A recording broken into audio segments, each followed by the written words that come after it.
Halo semua, pada hari ini kita akan membahas tentang GERD dan penyebabnya. Perkenalkan, nama saya William Bandana Wijaya dengan NIM 250 240 446. Saya berasal dari jurusan Computer Science dan saya berasal dari Fakultas School of Computer Science. Tanpa lebih lanjut, mari kita mulai pembahasannya. Oke, apa itu GERD?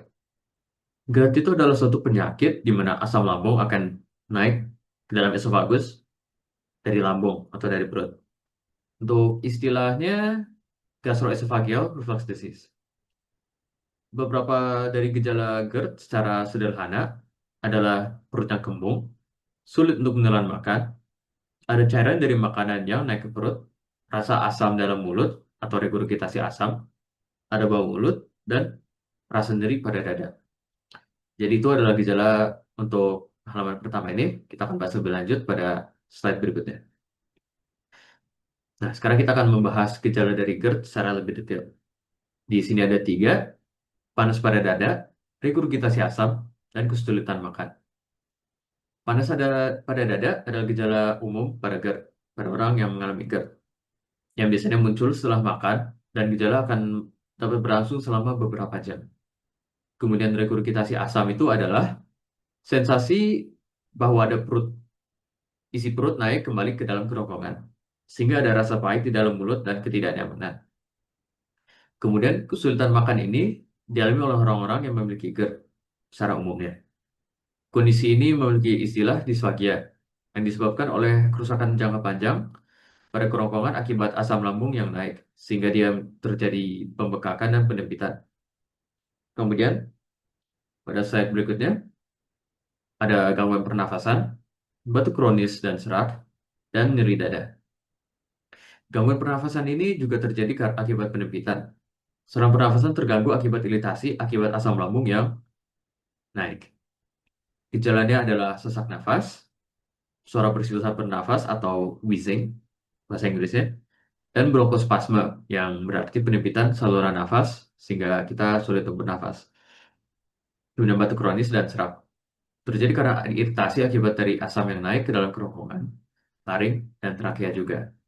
Sehingga kita jadi sering batuk atau suara kita serak akibat GERD setelah makan.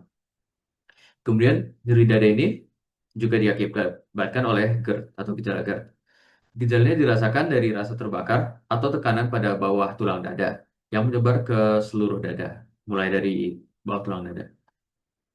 Oke, sebelum lanjut, kita kenali bagaimana makanan diproses hingga lambung secara normal tanpa gejala GERD.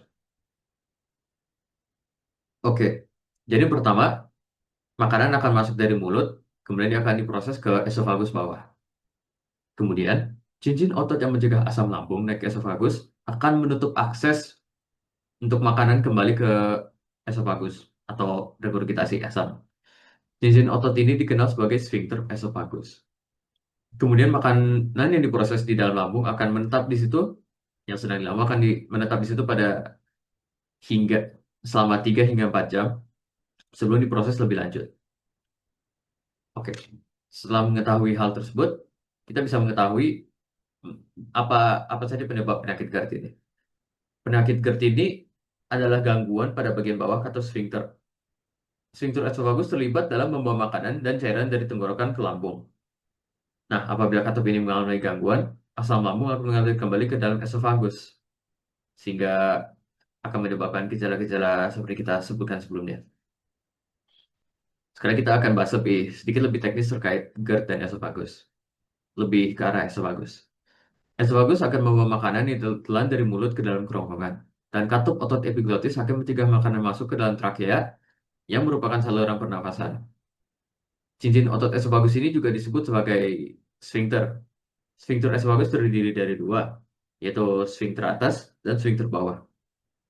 Untuk kondisi GERD, kata sphincter bagian bawah mengalami pelemahan dalam fungsinya, sehingga asam lambung akan dapat naik ke esofagus, sehingga dia akan menyebabkan iritasi atau kerusakan jangka panjang. Nah, kemudian kita akan melihat penyebab dari penyakit GERD ini. Yang pertama, lower esophageal sphincter atau LES yang melemah. Ini kita bahas cukup banyak sebelumnya, dalam kita akan membahas sedikit lebih lanjut pada bagian berikutnya.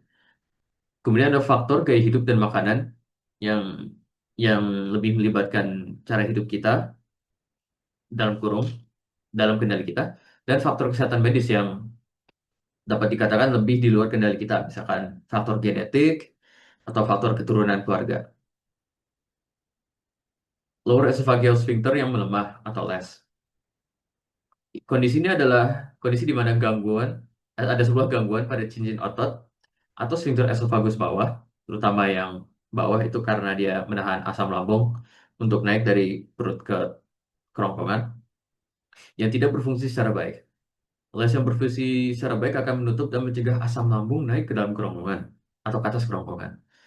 Kemudian, les yang lemah tidak akan dengan baik akan kurang optimal dan mencegah asam lambung dari perut naik ke dalam kerongkongan. Sehingga dia dapat menyebabkan kerusakan dan rasa terbakar dari asam tersebut akibat akibat iritasi atau kerusakan jangka panjang seperti kita sebut sebelumnya. Kemudian, gaya hidup dan makanan. Gaya hidup dan kebiasaan makan adalah faktor kontributor yang cukup signifikan dalam GERD. Makanan yang kita konsumsi dan jumlah porsi yang makanan yang kita konsumsi dalam arti misalkan makanan kopi, cabai, dan jumlah porsi yang kurang optimal dapat berarti misalkan kita makan yang kurang atau makan yang berlebihan dari satu jenis makanan, dia dapat mengganggu lower esophagus sphincter. Merokok juga dapat melemahkan les, sehingga meningkatkan risiko asam lambung untuk naik.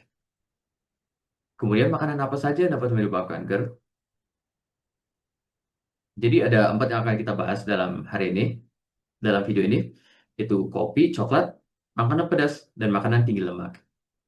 Minuman kopi ini dapat menyebabkan relaksasi cincin otot esofagus, sehingga menyebabkan asam lambung naik. Dan coklat, ada makanan yang mengandung kokoa, lemak, dan kafein, yang dapat memicu GERD apabila dikonsumsi secara berlebih. Nah, di sini kita perlu ketahui bahwa kopi kafein, kopi dan coklat kan mengandung kafein ya. Jadi, walaupun misalkan coklat jumlah kafeinnya lebih sedikit, atau kopi yang jumlah kafeinnya sedikit, atau decaffeinated, jumlah jumlah sedikit pun dia dapat menyebabkan GERD. Jadi kita perlu ingat itu. Jadi apabila kita sedang sering mengalami gejala GERD, kita sebaiknya menghindari sedikit pun sebaiknya. Tetapi itu syarat. Kemudian makanan pedas dan makanan tinggi lemak. Di dalam cabai, zat capsaicin memperlambat proses pencernaan pada lambung dan membuat makanan tertahan pada lambung yang memicu nyeri pada ulu hati, dan makanan tinggi lemak akan dapat menyebabkan kerusakan akibat lemak yang perlu diproses cukup lama oleh lambung, karena lemak diprosesnya cukup lama oleh lambung sehingga dia meningkatkan risiko GERD. Seperti kita bahas sebelumnya, GERD ini juga dapat disebabkan oleh makanan yang menetap di dalam lambung terlalu lama, karena makanan secara optimalnya itu diproses di dalam lambung hanya 3 hingga 4 jam. Apabila dia diproses cukup lama pada lambung, dia akan dapat menyebabkan kerusakan. Kemudian, untuk yang terakhir kita akan bahas faktor kesehatan dan medis. Di sini ada 4: obesitas, kehamilan, carola hernia, dan medikasi. Obesitas ini meningkatkan tekanan intraabdominal yang dapat memaksa isi perut kembali ke atas akibat les yang lemah, lower esophageal sphincter yang lemah. Kehamilan, tekanan pada perut akibat kehamilan dapat menyebabkan GERD. Tekanan tersebut cukup tinggi pada trimester akhir. Hiatal hernia adalah kondisi di mana bagian atas perut menonjol pada rongga dada melalui bagian bukaan pada diafragma. Kondisi ini dapat menyebabkan dan memperparah GERD yang misalkan sudah terjadi atau gejala yang sudah ada. Kemudian terakhir ada medikasi. Obat-obatan, terutama yang mengatur tekanan darah, dapat melemahkan lower esophageal sphincter atau LES dan meningkatkan risiko naiknya asam lambung. Jadi sekian dari video hari ini. Saya ingin ucapkan terima kasih. Dan ini adalah referensi yang saya gunakan untuk merancang video serta PowerPoint ini. Terima kasih.